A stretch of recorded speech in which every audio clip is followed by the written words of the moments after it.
Alors, je suis Patrick Dumoulin, je dirige Great Place to Work depuis 15 ans maintenant. J'y suis arrivé en 2007, c'est ma 15e année, et donc, je vais attaquer ma 15e année, et donc, je suis aussi l'actionnaire de référence de l'entreprise. Être l'actionnaire de référence présente des avantages et des inconvénients.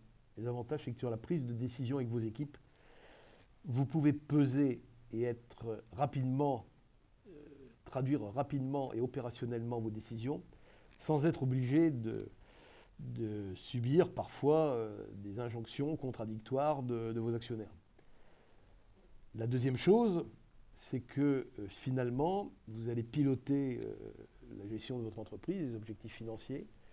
Et moi, ce que j'ai toujours fait, par exemple, par rapport à Great Place to Work, qui a toujours été une entreprise rentable, ce que j'ai toujours fait, c'est privilégier le développement en recrutant des gens de qualité. Donc, on a financé notre développement avec des gens de qualité.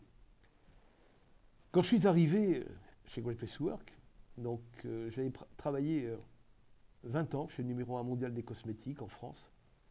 À l'étranger, j'avais ouvert les pays d'Europe centrale, d'Europe de l'Est, j'étais allé en Asie.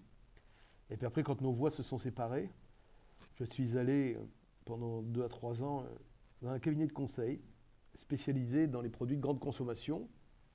Et c'est là que j'ai été contacté par Great Place to Work, par un ami d'un ami. Je ne connaissais rien, je n'avais jamais entendu parler. Et finalement, je me suis dit, mais en tant que salarié, avant le numéro 1 mondial des cosmétiques, j'avais travaillé dans des PME, donc j'avais travaillé dans tout type d'entreprise. Je m'étais rendu compte qu'on ne m'avait jamais demandé mon avis à moi, mais qu'on n'ait pas plus demandé l'avis des salariés.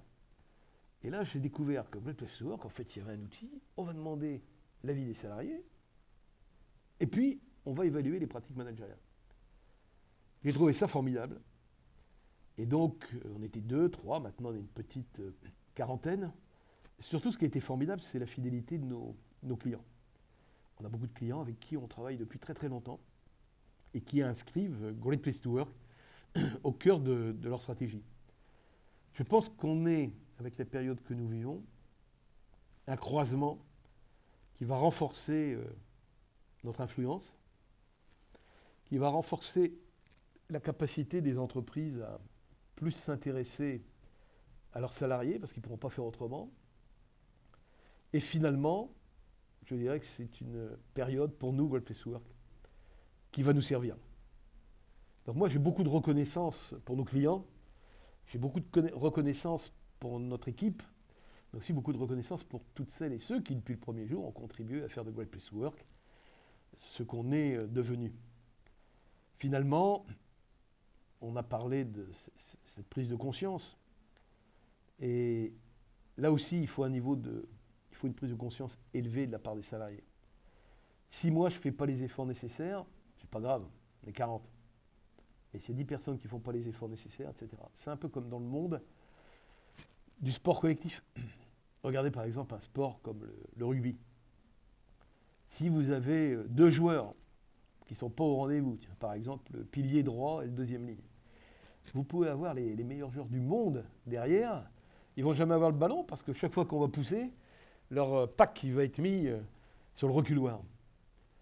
Et bien c'est exactement pareil dans nos entreprises. Il faut que chacune et chacun joue à son poste, mais puisse apporter aux autres postes. C'est pour ça que je suis toujours très attaché au travail en mode collaboratif et que finalement on fonctionne comme une vraie équipe et qui soit heureuse de travailler ensemble. C'est le cas chez nous et j'espère que ça va continuer forever.